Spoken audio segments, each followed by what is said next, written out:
And then it was solidified on an unfortunate instance when we lost our first child at 36 weeks.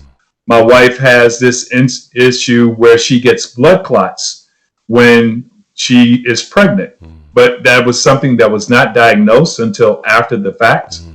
And getting that call when I was sitting in the ivory towers of Coca-Cola in Atlanta, Georgia, I just can't explain it. There's nothing else in life that I could explain. And then having to take that ride, I couldn't even drive. So I had to take a cab from Coca-Cola headquarters to Midtown Atlanta, which most people might know of, to the hospital and get the news.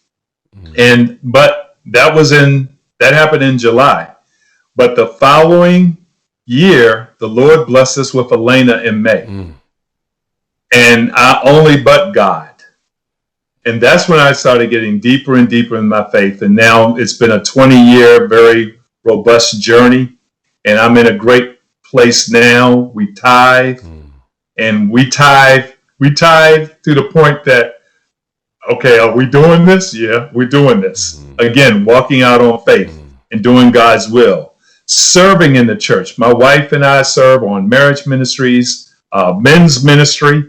And it's interesting. I'm the only African-American male on a probably 23-person men's ministry right now. But again, I'm looking at sharing opportunities, and I invite others of different disciplines. But to get back to your main point is when I asked Robin for her hand in marriage is when there was a sense, it was like a dream state, a sense of peace, calm, overcoming me. And that was my kickstart point or acceleration point, like you were sharing, regarding my relationship with God and what he has in store for me.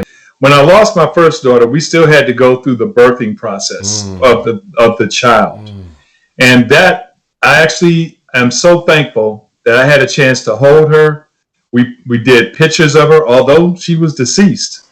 And that was still probably the most painful. I went into a room. I took the baby, the fetus, went into a closet, and I remember hollering to the point that they had to get security and trying to get other people to get me out the door. The door was locked. But I came back out, and I was at peace because I needed that moment.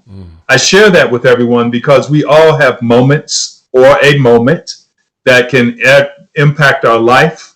But that's where I released it to God at that point, that I'm losing his child, which was also my child.